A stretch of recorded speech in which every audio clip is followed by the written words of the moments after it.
नमस्कार दोस्तों, स्वागत है आपका द न्यूज लॉन्चर के इस यूट्यूब मंच पर। दोस्तों, एक बात आपको अजीब लग सकती है, लेकिन यह वास्तविकता है, हकीकत है। और हकीकत यही है कि नरेंद्र मोदी के नेतृत्व में आज की तारीख में भारतीय जनता पार्टी 2014 और 2019 से भी कहीं ज्यादा मजबूत हो चुकी है, काफी ज्यादा मजबूत हो चुकी है। और इन सब के लिए इस देश में जिम्मेदार दो ही लोग माने जाएंगे, चंद्रबाबू नायडू और नीतीश कुमार। कैसे 2014 और 19 से मजबूत हो चुकी है? दरअसल 14 और 19 में नरेंद्र मोदी को भारतीय जनता पार्टी के लिए लोकसभा में बहुमत से ज्यादा की सीटें, यानी बहुमत के आंकड़े को पार करने की परिस्थितियां जरूर पैदा हो गई थी। 272 के आंकड़े से वो दोनों बार ऊपर जरूर निकल गए थे, 300 का आंकड़ा भी छू लिया था, लेकिन आज इतने ताकतवर नहीं हुए थे। इस देश में 14 और 19 में वो परिस्थितियां नहीं आई जब भारतीय जनता पार्टी का मुख्यमंत्री उतने राज्यों में काबिज हो जहां लोकसभा की कुल सीटों की संख्या 272 से ज्यादा हो।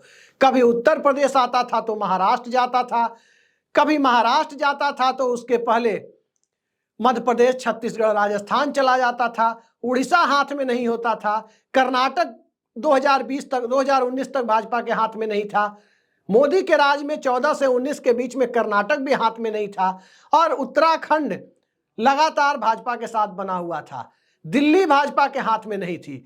तो कभी भी ये परिस्थितियां नहीं बनी थी इस देश में जब 272 लोकसभा सीटों वाले राज्य में भारतीय जनता पार्टी का मुख्यमंत्री काबिज हो। कहां कहां आप देखेंगे बीजेपी के मुख्यमंत्रियों को? आप शुरू कर दीजिए, एक एक राज्य की गिनती कर ले। 284 लोकसभा सीटों वाले राज्यों में भारतीय जनता पार्टी के मुख्यमंत्री हैं। और याद रखिए, मैं भारतीय जनता पार्टी के सहयोगी दलों के मुख्यमंत्रियों की गिनती नहीं कर रहा। नीतीश कुमार और नायडू के राज्य, जहां कुल जमा 65 सीटें हैं बिहार और आंध्र प्रदेश को मिलाकर, उन राज्यों की गिनती नहीं कर रहा, बल्कि उन राज्यों की गिनती कर रहा हूं जहां भारतीय जनता पार्टी का मुख्यमंत्री सत्ता में काबिज है। तो 284 सीटें पहली बार भारतीय जनता पार्टी के कब्जे वाले राज्यों में है। और इसके बाद भी इंडिया गठबंधन के दलों में अकड़ इतनी, एनडीए के साथ, भाजपा के साथ एनडीए के बैनर तले खड़े दलों को क्या यह समझ में नहीं आ रहा कि आने वाला नंबर अब नवीन पटनायक के बाद उनका है? ये परिस्थितियां कैसे बनी हुई है कि चंद्रबाबू नायडू और नीतीश कुमार उन परिस्थितियों में आंख पर पर्दा डाले बैठे हुए हैं कि सियासत कभी भी उनकी भी खत्म हो सकती है, जिस तरह से अरविंद केजरीवाल का दिल्ली में भट्टा बैठा है। सियासत की क्रूर वास्तविकताओं को आज की तारीख में नजरअंदाज करना इंडिया गठबंधन पर तो भारी पड़ ही रहा है, अरविंद केजरीवाल पर भारी पड़ ही गया, कांग्रेस पार्टी को भी अपेक्षित सफलता मिली नहीं सिवाय इसके खुश होने के कि आप बाहर हो गई। लेकिन आज भारतीय जनता पार्टी ने जो स्थिति बनाई है, उन स्थितियों को आप देखें तो 284 लोकसभा सीटें भाजपा शासित राज्यों में है। आप गिनती करते चले जाएं, कहां से गिनती शुरू करें? गोवा और महाराष्ट्र मिलाकर 50 सीटें हैं, दोनों जगह भारतीय जनता पार्टी के मुख्यमंत्री हैं, प्रमोद सावंत और देवेंद्र फडणवीस।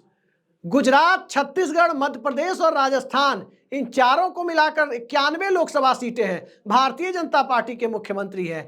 उड़ीसा में भारतीय जनता पार्टी के हाथ में अब सत्ता आ चुकी है, नवीन पटनायक का दौर बीत चुका है, 21 लोकसभा सीटें हैं। तो कितनी सीटें हुई? 162 सीटें इन 6-7 राज्यों को मिलाकर हुई। गोवा 2, महाराष्ट्र 48, गुजरात 26, राजस्थान 25, मध्य प्रदेश 29, छत्तीसगढ़ 11 और उड़ीसा 21।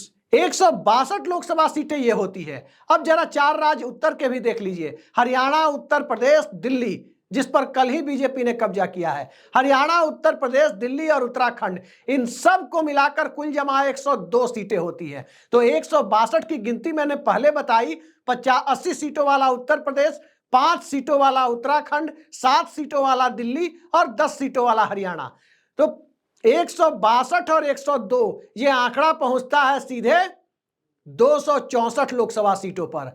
अब पूर्वोत्तर भारत को देख लेते हैं। पूर्वोत्तर भारत में 24 लोकसभा सीटें हैं और उनमें 4 लोकसभा सीटों वाले राज्यों को छोड़ दें तो 20 लोकसभा सीटों वाले राज्यों में, चाहे त्रिपुरा हो, चाहे मणिपुर हो, चाहे अरुणाचल प्रदेश हो, चाहे असम हो, कुल जमा जो 20 लोकसभा सीटों वाले राज्य हैं, और अरुणाचल प्रदेश के साथ त्रिपुरा, त्रिपुरा के साथ मणिपुर और मणिपुर के साथ असम, ये चार कुल जमा 20 लोकसभा सीटों वाले जो राज्य हैं, यहां भी भारतीय जनता पार्टी के मुख्यमंत्री हैं। और इन चारों राज्यों में, खासकर पूरे पूर्वोत्तर में, हेमंता बिस्व शर्मा को तो कई लोग सुपर सीएम तक कहते हैं पूर्वोत्तर का।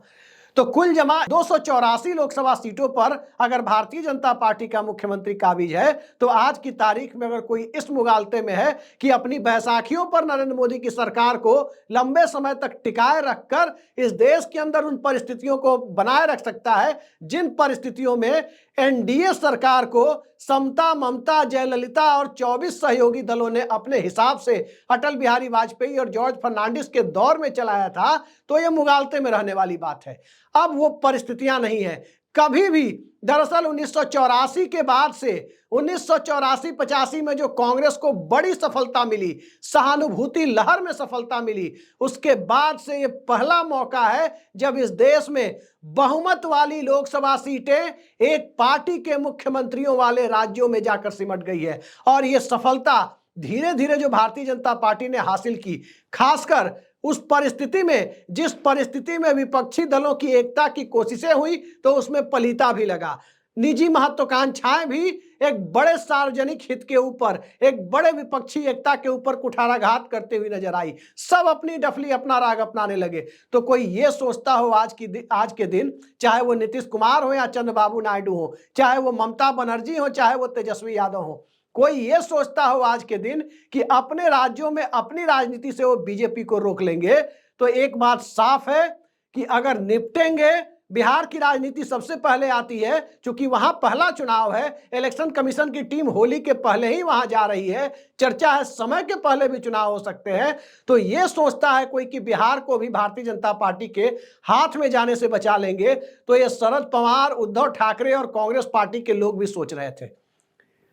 पार्टी में टूट के पहले अजीत पवार भी शायद यही सोचते थे, लेकिन वो हो नहीं पाया। भाजपा शरणम गच्छामी करना पड़ा। और जिस दिन बिहार का फ्रंटियर भारतीय जनता पार्टी ने जीत लिया, तो तय मानिए 2047 की बात जो नरेंद्र मोदी ने इंटरव्यू में कही थी, फिर वो बात हकीकत हो जाएगी। क्योंकि बिहार में जो क्षमता है, जिस प्रकार से बिहार राजनीतिक परिस्थितियों को, सांप्रदायिक राजनीति, किसी भी तरह के कट्टरपंथी जमात को चुनौती देने की परिस्थितियों को अपने बूते निर्मित करता रहा है, वहां भी वो परिस्थितियां खत्म हो जाएंगी। राजनीतिक रूप से नीतीश कुमार 20 साल मुख्यमंत्री रहे, लेकिन नीतीश कुमार का मुख्यमंत्री रहना, तेजस्वी यादव का उप मुख्यमंत्री रहना या नहीं रहना, कांग्रेस पार्टी का एकला चलो रो की बात करना और नहीं करना, इन सबसे ज्यादा बड़ी परिस्थिति यह है कि बिहार में how to check BJP, Bhajpa को कैसे रोका जाए।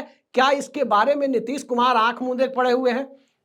क्या तेजस्वी यादव बिहार की राजनीति को बाइपोलर बनाने के लिए अगर भाजपा को सत्ता सौंपने की नौबत आए तो वहां तक भी जा सकते हैं?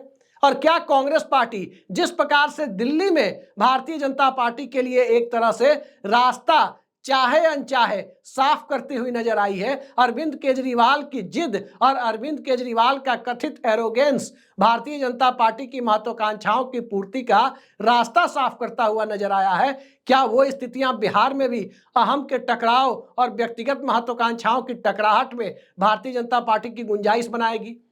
और बिहार से आगे बढ़कर देखें तो क्या पश्चिम बंगाल में भी वही परिस्थितियां होंगी? क्योंकि पश्चिम बंगाल की परिस्थितियों को देखकर यह साफ हो जाता है कि भारतीय जनता पार्टी अब बांग्ला साहित्य से लेकर इन तमाम चीजों पर एक संघी ठप्पा लगाने की मानसिकता से आगे बढ़ना चाहती है, जिसमें चुनावी राष्ट्रवाद और चुनावी हिंदुत्व बंगाल के कल्चर के साथ साथ बंगाल के उदार वामपंथ की उस परंपरा को भी अपने साए तले समेटने के लिए तैयार है, जिसमें कभी राजा राम मोहन राय से लेकर ईश्वर चंद्र विद्यासागर ने एक अलग तरह की मानसिकता और एक अलग तरह के एक ऐसे प्रगतिशील समाज का निर्माण किया, जिस प्रगतिशील समाज में कभी कोई सोच नहीं सकता था कि एक प्रतिष्ठित परिवार की लड़की शर्मिला टैगोर बिना किसी विवाद के मंसूर अली खां पटौती की पत्नी बन सकती थी। ये बंगाली जनमानस है जिसने सांप्रदायिकता को कभी तरजीह नहीं दी। जिसने कभी वो परिस्थितियां पैदा नहीं की जिन परिस्थितियों को लेकर उत्तर प्रदेश में, गुजरात में भारतीय जनता पार्टी के लिए आदर्श परिस्थितियां बनी। तो आज की तारीख में चंद्रबाबू नायडू कैसे निश्चिंत रह सकते हैं जब चंद्रबाबू नायडू के पड़ोस के राज्य उड़ीसा में नवीन पटनायक का किला दरक गया? कैसे निश्चिंत रह सकते हैं जब चंद्रबाबू नायडू के राज्य में जाकर नरेंद्र मोदी, देश के मौजूदा प्रधानमंत्री, उन्हीं के सहयोगी जो कई बार नायडू कैबिनेट के फैसलों से भी ऐतराज जताते हुए दिखते हैं, उस पर सवाल खड़े करते हुए दिखते हैं, पवन कल्याण, उन पवन कल्याण को पवन कल्याण नहीं ये आंधी है ये कहकर आखिर उस आंधी से किस तूफान को डराने की कोशिश करते हैं? क्या नारा लोकेश का रास्ता रोकने के लिए पवन कल्याण को तैयार किया जा रहा है?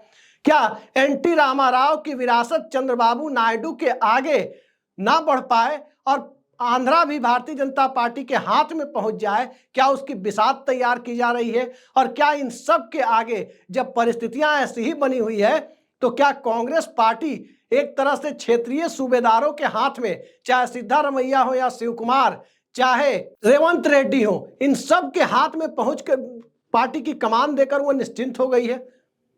ये वो सवाल है कि आखिर को भारतीय जनता पार्टी के हाथ में जाने से, चाहे जो राज्य बने हुए हैं प्रगतिशीलता के प्रतीक माने जाते हैं, प्रोग्रेसिव अप्रोच के इस देश में सबसे बड़े वाहक माने जाते हैं, चाहे पटना हो, चाहे आंध्र प्रदेश हो, चाहे तेलंगाना हो, चाहे कर्नाटक हो, चाहे केरल हो, चाहे तमिलनाडु हो, चाहे कोलकाता हो, हर जगह की परिस्थितियां उस रूप में यदि निर्मित हो गई जिसमें भारतीय जनता पार्टी वहां एंट्री कर सकती है, तो फिर भला कौन ये उम्मीद कर सकता है कि अमृतसर और लुधियाना में भारतीय जनता पार्टी अपने झंडे गाड़ने से पीछे रह जाएगी? एक जमाने में अरुण जेटली को कैप्टन अमरिंदर सिंह ने मोदी की प्रचंड लहर में अमृतसर से बैरंग वापस भेज दिया था, लेकिन वो बैरंग वापस आए थे, बैरंग कैप्टन अमरिंदर सिंह भी भारतीय जनता पार्टी की तरफ आ गए थे। तो आज की तारीख में यह कहना कि भारतीय जनता पार्टी के साथ रहकर और भारतीय जनता पार्टी के अस्तित्व को नकार देना, उसे लंबे समय तक दबाकर रखना, ये न तो बैसाखियों पर चलने वाले और बैसाखी देने वाले यानी रेसिप्रोकल बैसाखी का इंतजाम करने वाले नीतीश कुमार के लिए राजनीतिक रूप से बहुत लंबे समय तक चलने वाला दिखाई देता है, और न ही आसन्न खतरे से अनभिज्ञ आर्थिक रूप से दिल्ली से मोटा रोकड़ा लेने के लिए भारतीय जनता पार्टी के साथ टिके हुए चंद्रबाबू नायडू के लिए आदर्श परिस्थितियां उत्पन्न कर रहा है। तो परिस्थितियां राजनीति में कैसे बदलती है, नागपुरी हिंदुत्व कैसे इस देश के गंगा जमुनी तहजीब वाले हिंदुत्व पर, कावेरी और गोदावरी वाले हिंदुत्व पर अपनी बढ़त बनाता हुआ कब किस रूप में दिख जाए, कब इस देश की सियासत के अंदर मसाला डोसा की जगह सियासत में बस वही एक चीज जो विविधता को दूर कर भगवाकरण की बुनियाद रखती हुई दिख जाए, कब किस रूप में कश्मीर से कन्याकुमारी तक और ईटानगर से लेकर के एर्नाकुलम तक चलती हुई दिखाई दे, कोई नहीं जानता है।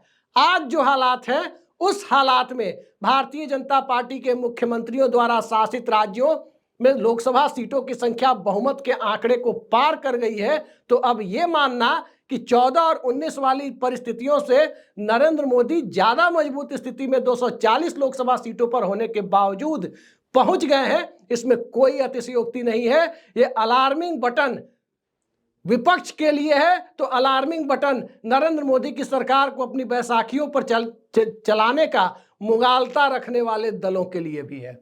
कोई नहीं जानता किसका सिंधेकरण हो जाए और किसका पटनायककरण हो जाए। पटना में पटनायककरण की बुनियाद रोकने की जिम्मेदारी नीतीश कुमार की है तो तेजस्वी यादव की है, और आंध्र प्रदेश में गहलोतकरण रोकने की जिम्मेदारी चंद्रबाबू नायडू पर अकेले आकर खड़ी हुई है। देखते जाइए किस रूप में सियासत का चाल चरित्र और चेहरा बदलता है। उस बदले हुए चेहरे और अमृत काल के अमृत परिस्थितियों का आनंद लेने के लिए खुद को तैयार रखिए। आज के लिए इतना ही। नमस्कार।